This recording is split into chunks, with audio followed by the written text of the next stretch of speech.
నమస్కారం. NI news కి స్వాగతం. హెడ్లైన్ చూద్దాం.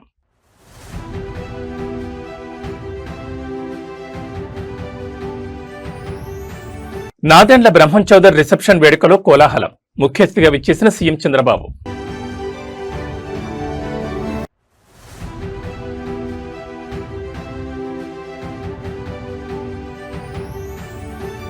ఏపీని గ్లోబల్ ఇన్నోవేషన్ హబ్ గా మారుస్తాం. ఐటీ అండ్ విద్యాశాఖ మంత్రి నారా లోకేష్ ధీమా.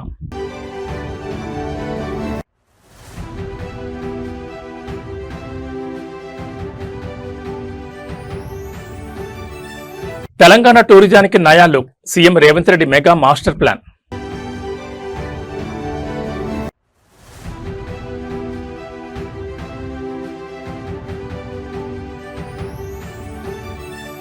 రేపాక ఆయిల్ ఫామ్ క్షేత్రాల్లో కేటీఆర్ పర్యటన. కాంగ్రెస్ పాలనలో సాగు కుంటుపడిందని ధ్వజం. ఇక డీటెయిల్స్ చూస్తే ఆంధ్రప్రదేశ్ రాజకీయ వర్గాల్లో ఒక వైభవంగా జరిగిన శుభకార్య వేడుక ఇప్పుడు హాట్ టాపిక్ గా మారింది. ఖమ్మ కార్పొరేషన్ చైర్మన్ నాదెండ్ల బ్రహ్మం చౌదరి వివాహ రిసెప్షన్ కార్యక్రమం అత్యంత ఘనంగా నిర్వహించబడింది. ఈ ప్రతిష్టాత్మక వేడుకకు రాష్ట్ర ముఖ్యమంత్రి చంద్రబాబు నాయుడు ముఖ్య అతిథిగా విచ్చేశారు. నూతన దంపతులు నాదెండ్ల బ్రహ్మం చౌదరి, గౌతమి శ్వేతలను సీఎం చంద్రబాబు నాయుడు ఆశీర్వదించి వారి వైవాహిక జీవితం అద్భుతంగా సాగాలని ఆకాంక్షించారు. రాష్ట్ర ఖమ్మ కార్పొరేషన్ చైర్మన్ గా ఉన్న నాదెండ్ల బ్రహ్మం చౌదరి వివాహ రిసెప్షన్ వేడుకను కుటుంబ సభ్యులు అత్యంత ఘనంగా ఏర్పాటు చేశారు. ఈ వేడుకకు సీఎం చంద్రబాబు నాయుడు హాజరవడంతో ఒక్కసారిగా అక్కడ పండగ వాతావరణం నెలకొంది. వేదికపై చేరుకున్న ముఖ్యమంత్రికి నాదెండ్ల కుటుంబ సభ్యులు, శ్రేణులు ఘనంగా స్వాగతం పలికారు. సీఎం చంద్రబాబు నూతన దంపతులకు శాలువా కప్పి పుష్పగుచ్చం అందించి తన ప్రత్యేక ఆశీర్వాదాలను అందజేశారు. ఈ వేడుకలో కూటమి ప్రభుత్వానికి చెందిన పలువురు మంత్రులు, ఎమ్మెల్యేలు, సీనియర్ నాయకులు మరియు కార్పొరేషన్ ప్రతినిధులు పెద్ద ఎత్తున పాల్గొన్నారు. ముఖ్యమంత్రి పర్యటన నేపథ్యంలో వేడుక ప్రాంగణం వద్ద భద్రతా సిబ్బంది కట్టుదిట్టమైన ఏర్పాట్లు చేశారు. ఖమ్మ కార్పొరేషన్ చైర్మన్ నాదెండ్ల బ్రహ్మం చౌదరి వివాహ రిసెప్షన్ వేడుకకు సీఎం చంద్రబాబు నాయుడు హాజరై ఆశీర్వదించడం కూటమి పార్టీల శ్రేణిలో సరికొత్త ఉత్సాహం నింపింది.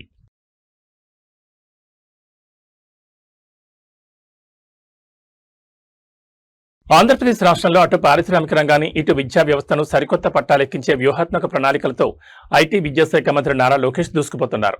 నాడు చంద్రబాబు నాయుడు హైదరాబాద్ లో జీనోమ్ వ్యాలీని స్థాపించి భారత్ బయోటెక్ లాంటి అంతర్జాతీయ సంస్థలకు బాటలు వేస్తే అదే సంస్థ స్వదేశీ వ్యాక్సిన్ తయారు చేసి దేశం గర్వించేలా చేసిందని లోకేష్ గుర్తు చేశారు.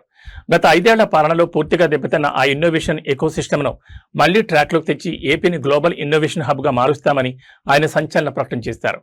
మరోవైపు విద్యారంగంలో కూటమి ప్రభుత్వం తెచ్చిన మార్పుల వల్ల ఈ ఏడాది ఏకంగా 1.06 లక్షల మంది విద్యార్థులు ప్రైవేట్ స్కూళ్లను వదిలి ప్రభుత్వ పాఠశాలలో చేరడం రాష్ట్రంలో పెను సంచలనంగా మారింది.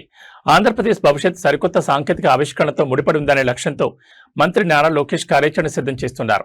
నాడు ఉమ్మడి రాష్ట్రంలో చంద్రబాబు సృష్టించిన బయోటెక్ విప్లవాన్ని ఏపీలో రీక్రియేట్ చేయడమే కూటమి ప్రభుత్వం ప్రధాన ఎజెండా అని స్పష్టం చేశారు.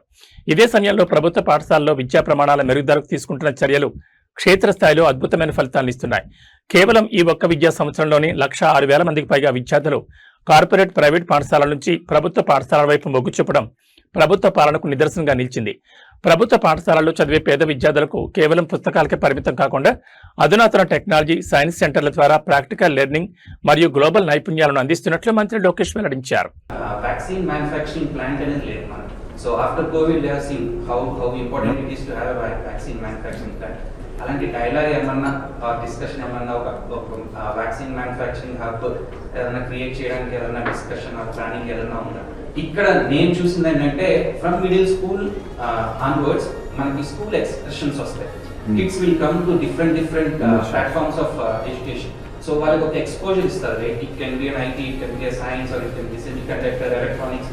వాళ్ళు ఓవరాల్ గా కిడ్స్ కి ఒక క్యాంపింగ్ లాగా, ఒక పిక్నిక్ లాగా తీసుకొస్తారు. వాళ్ళకి ఎంకరేజ్మెంట్ ఇవ్వడానికి ఇలాంటిది ఒక ఫీల్డ్ ఉంది, మీరు చూస్ చేసుకోండి. So I have seen that in my institute, kids coming and asking so many questions that we never had a chance. So అలాంటి ప్లానింగ్ ఏమన్నా స్టార్ట్ చేస్తే మన కిడ్స్ కి ఒక ఎంకరేజ్మెంట్ కింద ఉంటుంది. On the vaccine, I mean honestly as an Indian all of us should be proud because we are one of the very few countries, single digit countries that found a vaccine for COVID. And the proud moment is it happens to be a Telugu and it happens to be from Hyderabad and happens to be from Genome Valley, started by Chandrababu Naidu garu. So I think we have a lot to be, I mean the company has made a spot. Bharat Biotech has really made Indians proud. So saying that, is that a focus area? Yes. Are we able to make any breakthroughs yet? No. ఎందుకంటే Indian companies చాలా 5 years వ్యాక్యూమ్లో ఇతర రాష్ట్రాల్లో పెట్టుబడి పెట్టింది, including Orissa. and I know quite a few of them. So we'll have to now rework, build that entire ecosystem all over again. So that is my first. Second part, yes, government school ecosystem. I'll give you a few numbers. This year, about 1,06,000 students so far have moved from private schools to government schools this year alone. So I'm thinking by end of this, August nunchi numbers stabilize typically. I'm expecting I'll have close to about 33.5 to 34 lakh students in the government school. That's big number. And this is across 43,000 schools, both primary school, secondary and BIA, Board of Intermediate. So saying that Markenante, we want to create that level of exposure. We're using technology to the greater degree to give that exposure. We're using science centers to provide more exposure to that. And that's something we'll continue to do as a state, no second thoughts about it. But what I'm very particularly proud of, and all of you should, I don't know whether you followed the news, we just launched the Sri City Telangana పర్యాటక రంగాన్ని అంతర్జాతీయ స్థాయికి తీసుకెళ్లేందుకు ముఖ్యమంత్రి రేవంత్ రెడ్డి సరికొత్త master plan సిద్ధం చేశారు. రాష్ట్రంలో తలపెట్టిన పర్యాటక ప్రాజెక్టులను వేగవంతం చేయడంపై ఎంసీఆర్ హెచ్ఆర్డీలోని బోధి పెవిలియన్లో సీఎం రేవంత్ రెడ్డి ఉన్నత స్థాయి సమీక్ష నిర్వహించారు. హైదరాబాద్ కోర్ అర్బన్ ఏరియాతో పాటు ప్రతిష్టాత్మక భారత్ ఫ్యూచర్ సిటీ పరిధిలోని అటవీ భూముల్లో అంతర్జాతీయ స్థాయి ఎకో టూరిజం ప్రాజెక్టులను అభివృద్ధి చేయాలని అధికారులను ఆదేశించారు. ఈ ఉన్నత స్థాయి సమావేశంలో సీఎం సలహాదారు కె రామకృష్ణారావు, ప్రభుత్వ ప్రత్యేక ప్రధాన కార్యదర్శి జిఎస్ రంజన్, పర్యాటక శాఖ ప్రత్యేక ప్రధాన కార్యదర్శి వాణిప్రసాద్లతో కలిసి సీఎం రేవంత్ రెడ్డి భవిష్యత్ ప్రాజెక్టులపై దిశానిర్దేశం చేశారు. నగరంలోని గుర్రంగూడ ఎకో పార్క్ తరహాలోనే మిగిలిన అర్బన్ ఫారెస్ట్ ఏరియాలో ఎకో పార్కులు నిర్మించాలని, దుర్గం చెరువును పూర్తిస్థాయి అంతర్జాతీయ పర్యాటక ప్రాంతంగా మార్చాలని సీఎం స్పష్టం చేశారు. చారిత్రక తారామతి బారాదారిని మరింత ఆకర్షణీయంగా మార్చడంతో పాటు మంజీరా, దిల్కుష అతిథి గృహాలను ఆధునీకరించాలని ఆదేశించారు. ముఖ్యంగా పురాణపూల్ వంటి వారసత్వ బ్రిడ్జిలను పర్యాటక హబ్గా మార్చేందుకు అవసరమైతే అక్కడి ట్రాఫిక్ ను మళ్లించి పర్యాటకులు కేటాయించేలా ప్లాన్ చేయమన్నారు. అటు వికారాబాద్ను టూరిజం హబ్గా మారుస్తూ అక్కడి ప్రసిద్ధ శ్రీ వీరభద్రస్వామి దేవాలయానికి యాదగిరిగుట్ట తరహాలో ప్రత్యేక పాలక మండలి ఏర్పాటు చేయాలని నిర్ణయించారు. పర్యాటక రంగంలో భారీగా పెట్టుబడులను ఆకర్షించేందుకు వీలుగా రాబోయే డిసెంబర్లో నిర్వహించనున్న గ్లోబల్ ఇన్వెస్ట్మెంట్ సమిట్ పై సీఎం రేవంత్ రెడ్డి ఇప్పటి నుంచే కసరత్తు ప్రారంభించారు. వివిధ శాఖల మధ్య సమన్వయం కోసం హై లెవెల్ కమిటీలను ఏర్పాటు చేయాలని అధికారులను ఆదేశించారు. ఈ గ్లోబల్ మాస్టర్ ప్లాన్ తెలంగాణ భవిష్యత్ టూరిజం రూపురేఖలను మార్చబోతుందనడంలో ఎలాంటి సందేహం లేదు.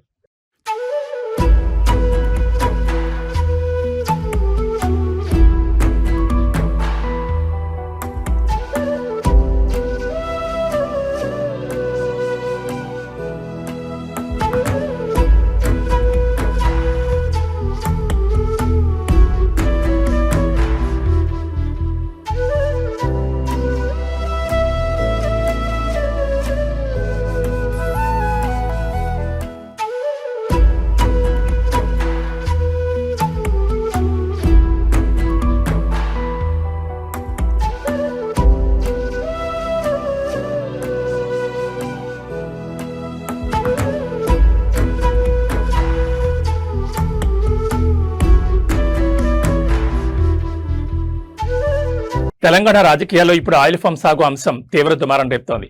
గత బీఆర్ఎస్ ప్రభుత్వ హయాంలో ఒక ఉద్యమంలా ఉవ్వెత్తి నెగిసిన ఆయిల్ ఫామ్ తోటల విస్తరణ ప్రస్తుతం కాంగ్రెస్ పాలనలో పూర్తిగా నిర్లక్ష్యానికి గురై కుంటుపడిందని బీఆర్ఎస్ వర్కింగ్ ప్రెసిడెంట్ కేటీఆర్ తీవ్ర ఆరోపణలు చేశారు. జయశంకర్ భూపాలపల్లి జిల్లా చిట్యాల మండలం రేపాక్ గ్రామంలో పర్యటించిన కేటీఆర్ అక్కడి ఆయిల్ ఫామ్ క్షేత్రాల్లో రైతులతో స్వయంగా ముచ్చటించి వారి ప్రస్తుత స్థితిగతులను, సబ్సిడీల లభ్యతను అడిగి తెలుసుకున్నారు. దేశంలో వంట నూనెల దిగుమతి భారాన్ని తగ్గించాలనే గొప్ప సంకల్పంతో గత కేసీఆర్ ప్రభుత్వం రాష్ట్రంలో ఏకంగా 20 లక్షల ఎకరాల్లో ఆయిల్ ఫామ్ సాగు చేయాలని ఒక పకడ్బందీ లక్ష్యాన్ని నిర్దేశించుకుందని కేటీఆర్ గుర్తు చేశారు. సాగునీటి విస్తీర్ణం పెంచడంతో పాటు భారీ ప్రోత్సాహకాలు, డ్రిప్ రాయితీలు అందించి ఇండోనేషియా, మలేషియా లాంటి దేశాల నుండి అధునాతన టెక్నాలజీ, అత్యుత్తమ విత్తనాలను గత ప్రభుత్వం దిగుమతి చేసుకుంది. దీనివల్ల ఉమ్మడి రాష్ట్రంలో కేవలం 46,000 ఎకరాలకే పరిమితమైన ఆయిల్ ఫామ్ సాగును బీఆర్ఎస్ హాయంలో రికార్డు స్థాయిలో 1.5 లక్షల ఎకరాలకు విస్తరించినట్లు కేటీఆర్ స్పష్టం చేశారు. అయితే ప్రస్తుత కాంగ్రెస్ ప్రభుత్వం ఈ సాగును పూర్తిగా గాలి కుదిలేసిందని రైతులు కేటీఆర్ వద్ద ఆవేదన వ్యక్తం చేశారు. కేసీఆర్ హాయంలో రైతుల సౌకర్యార్థం ప్రణాళికలు రూపొందించిన 30 ఆయిల్ ఫామ్ మిల్లుల ఏర్పాటును, ఇతర రాయితీ కార్యక్రమాలను ముందుకు తీసుకెళ్లకుండా రేవంత్ సర్కార్ నిర్వీర్యం చేస్తుందని, తక్షణమే ప్రభుత్వం స్పందించి ఆయిల్ ఫామ్ రైతులకు పాత రాయితీలను పునరుద్ధరించాలని కేటీఆర్ డిమాండ్ చేశారు. కేసీఆర్ మార్క్ అగ్రి విజన్ను ప్రస్తుత ప్రభుత్వం కొనసాగించకపోవడం వల్ల క్షేత్రస్థాయిలో రైతులు తీవ్ర నష్టపోయే ప్రమాదం ఉందన్న కేటీఆర్ వ్యాఖ్యలపై అటు అధికార కాంగ్రెస్ వర్గాల నుంచి ఎలాంటి కౌంటర్ వస్తుందో చూడాలి. మరి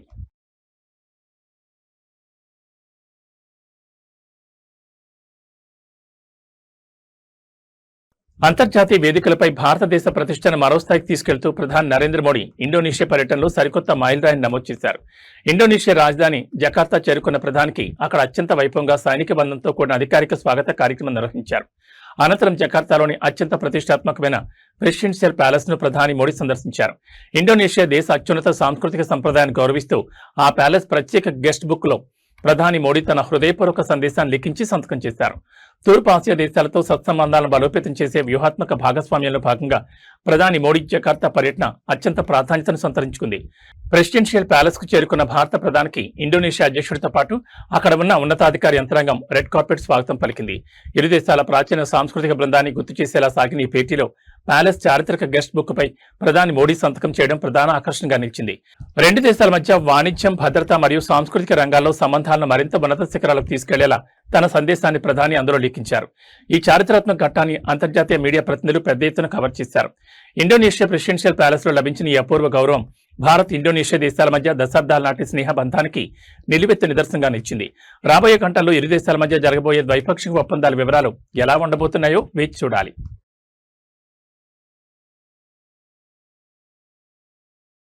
digital India, smart village, global Capitals అంటూ మనం ఎంతో ముందుకు వెళ్తున్నామని చెప్పుకుంటున్న క్షేత్రస్థాయిలో మారుమూల గిరిజన లంబాడి, కొండారెడ్డి గిరిజన గ్రామాల్లో నేటికి ప్రాణాలు నిలవాలంటే డోలీలే దిక్కవుతున్నాయి.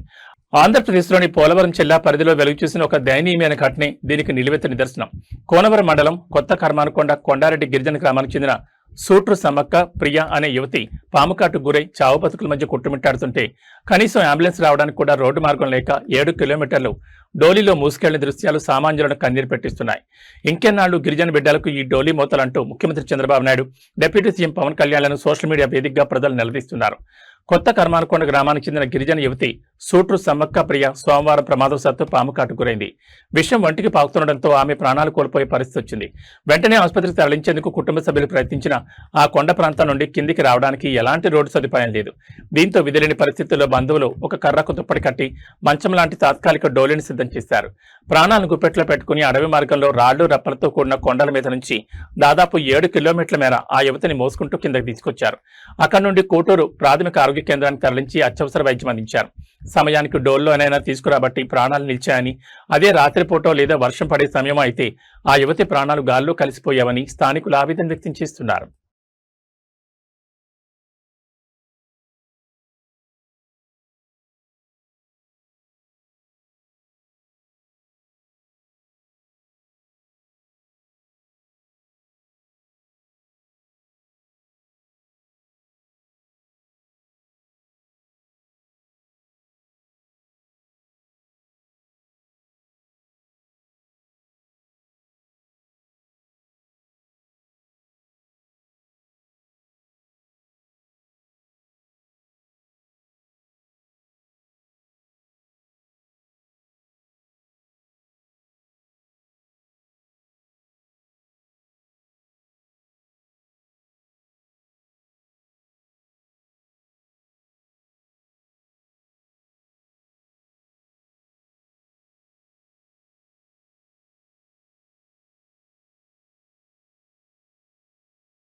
విశాఖ సముద్ర తీరంలో ఒక భారీ ప్రమాదం చోటు చేసుకుంది. చేపల వేట కోసం సముద్రంలోకి వెళ్లిన మత్స్యకారుల బోటు ప్రమాదానికి గురైంది.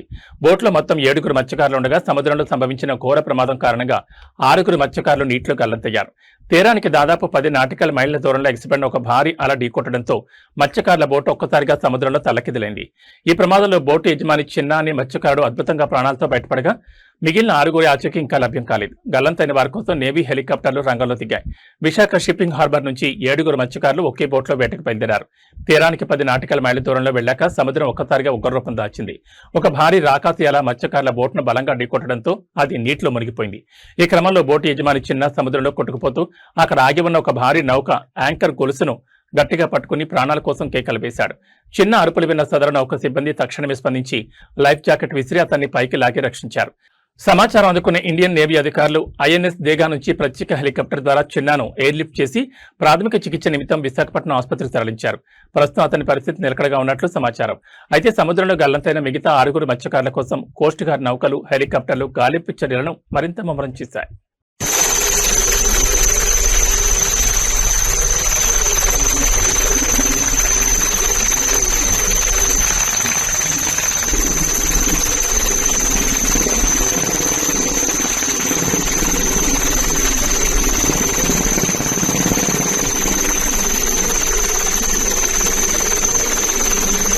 హైదరాబాద్ నగరంలో చెరువుల ఆక్రమణదారులు ఎఫ్టీఎల్ పరిధిలో అక్రమ కట్టడాలు నిర్మించే కేటుగాళ్లకు సింహస్వప్నంగా మారిన హైడ్రా మరోసారి యాక్షన్లోకి దిగింది. ఈసారి భాగ్యనగరానికి తలమానికమైన హుస్సేన్ సాగర్ ఎఫ్టీఎల్ పరిధిపై హైడ్రా కన్నుపడింది. సాగర్ పరిధిలో ఎలాంటి అనుమతులు లేకుండా యథేచ్ఛగా నిర్మాణాలు జరుగుతున్నాయన్న ఫిర్యాదులపై హైడ్రా, జీహెచ్ఎంసీ మరియు ఇరిగేషన్ శాఖల సంయుక్త బృందం రంగంలోకి దిగి క్షేత్రస్థాయిలో భారీ తనిఖీ నిర్వహించింది. అక్కడ నిర్మిస్తున్న ప్రదీప్ కన్స్ట్రక్షన్స్ కు అసలు ఇరిగేషన్ శాఖ నుంచి ఎలాంటి పర్మిషన్ లేదని అధికారులు తేల్చేశారు. Hussain Sagar FTL boundary line పరిధిలో ప్రదీప్ కన్స్ట్రక్షన్ సంస్థ నిబంధనలకు తొంగలు తొక్కి అక్రమంగా నిర్మాణ పనులు చేపడుతున్నట్లు అధికారులకు పక్కా సమాచారం అందింది. దీనిపై తక్షణమే స్పందించిన హైడ్రా బృందం జీహెచ్ఎంసీ టౌన్ ప్లానింగ్ విభాగం మరియు ఇరిగేషన్ అధికారులతో కలిసి ప్రాజెక్టు సైట్ ను ముట్టడించింది. ఈ జాయింట్ ఇన్స్పెక్షన్ లో భాగంగా సదరు కన్స్ట్రక్షన్ ప్రతినిధులను అనుమతి పత్రాలు చూపించాల్సిందిగా అధికారులు డిమాండ్ చేశారు. అయితే ఈ నిర్మాణానికి సంబంధించి తమ శాఖ నుండి ఎలాంటి నో అబ్జెక్షన్ సర్టిఫికేట్ గానీ ఎలాంటి అనుమతులు గానీ ఇవ్వలేదని ఇరిగేషన్ శాఖ అధికారులు అక్కడికక్కడే స్పష్టం చేశారు. దీంతో అక్రమ నిర్మాణాల వ్యవహారం తీవ్ర సంచలనంగా మారింది. ప్రస్తుతం ఈ ప్రాజెక్టుకు సంబంధించిన అన్ని రకాల భూగర్భ, పురపాలక రికార్డులను అధికారులు క్షుణ్ణంగా పరిశీలిస్తున్నారు. పూర్తి ఆధారాలు క్రోడీకరించిన తర్వాత నిబంధనల ప్రకారం కఠిన చర్యలు తీసుకుంటామని, ఎఫ్టీఎల్ పరిధిలో అక్రమ కట్టడాలుంటే కూల్చివేతలకు వెనుకాడేది లేదని అధికారులు వెల్లడించారు.